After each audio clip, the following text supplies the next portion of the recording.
నిందితులు లొంగిపోయిన తర్వాత regular bail కోసం దరఖాస్తు చేసుకునేందుకు వారికి వెసులుబాటు కల్పించారు. అయితే వారి రెగ్యులర్ బెయిల్ పిటిషన్లపై తాజా కేసు మెరిట్స్ ఆధారంగా విచారణ జరపాలని, ఈ తీర్పులోని అభిప్రాయాలతో ప్రభావితం కావద్దని ఏసీబీ కోర్టుకు ఉన్నత న్యాయస్థానం స్పష్టం చేసింది. తొలుత 24వ తేదీలోగా లొంగిపోవాలని ఆదేశించిన నిందితుల తరపు న్యాయవాదుల అభ్యర్థనతో గడువును 26వ తేదీకి పొడిగించారు.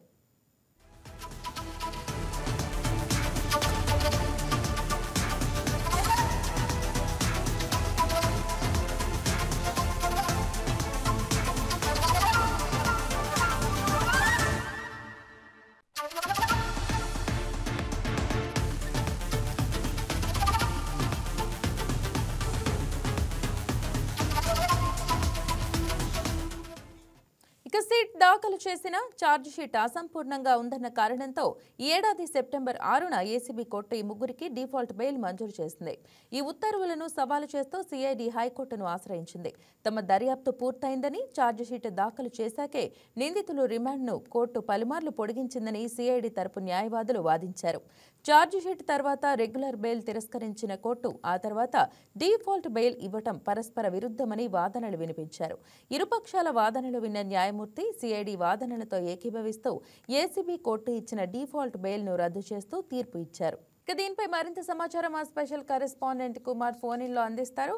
Kumar, good morning. చెప్పండి, మరి ముగ్గురికి మంజూరైన డిఫాల్ట్ బెయిల్ రద్దు పట్ల వారి స్పందన ఎలా ఉంది? దీని పట్ల మీ దగ్గర ఉన్న వివరాలు తెలియజేయండి.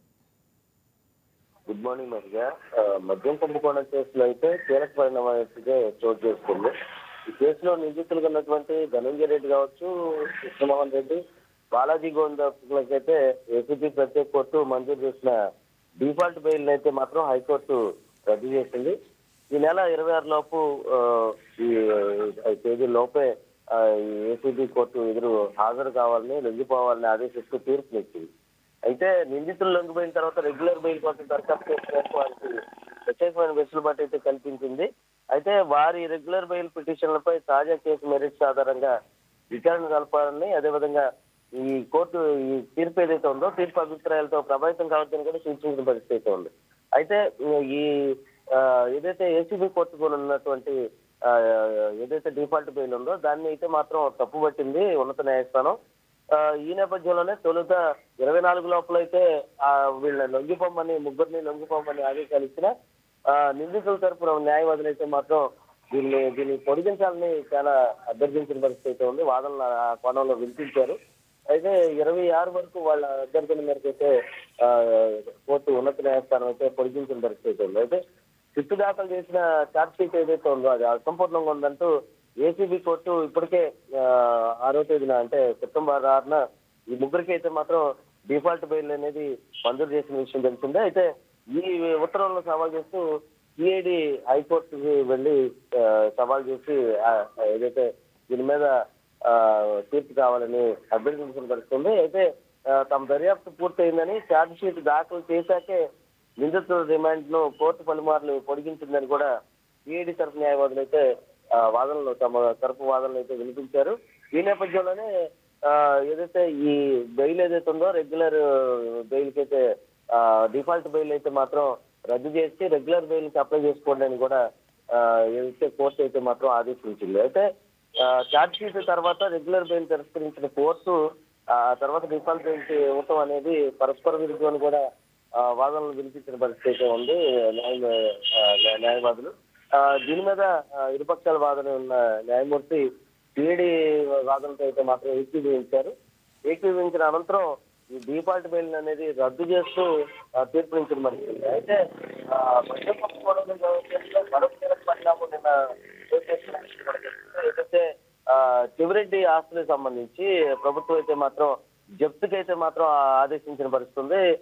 ఏదైతే చెవిరెడ్డికి సంబంధించి కావచ్చు, అదేవిధంగా ఆయన భార్యకి సంబంధించి కావచ్చు, అంటే ఆయన భార్య ఒక కంపెనీకి సీఈఓగా చైర్మన్ గా ఉన్న పరిస్థితి ఉంది. ఈ నేపథ్యంలో ఆవిడకి సంబంధించి కూడా ఆ కంపెనీకి సంబంధించి కూడా ఏవైతే ఆస్తులు ఉన్నాయో వాటిని కూడా జప్తు చేయాలని చెప్పి ప్రభుత్వం అయితే ఇచ్చింది. ఈ రెండు కోణాలు కూడా ముందుకు అయితే వెళ్తున్నాయి ప్రస్తుతం మద్యం కుంభకోణంలో. తర్వాత మరొక పరిణామం అంటే ఏదైతే 26 లొంగిపోవాల్సి ఉంది, ఆ 26న వాళ్ళు లొంగిపోయిన తర్వాత సిఐడి మరింత దర్యాప్తు చేసే అవకాశం అయితే ఉంది మైగా. అయితే రిమాండ్ పొడిగించడం, దాని తర్వాత డిఫాల్ట్ బెయిల్ వచ్చేలా చేయటం, అంటే ఛార్జ్షీట్ దాఖలు చేసిన తర్వాత కూడా సిఐడి ఏసీబీ కోర్టు ఈ విధంగా చర్యలు తీసుకోవటం వెనక ఏమైనా వైసీపీ పెద్దల ప్రోద్బలం ఉందని మనం భావించవచ్చా?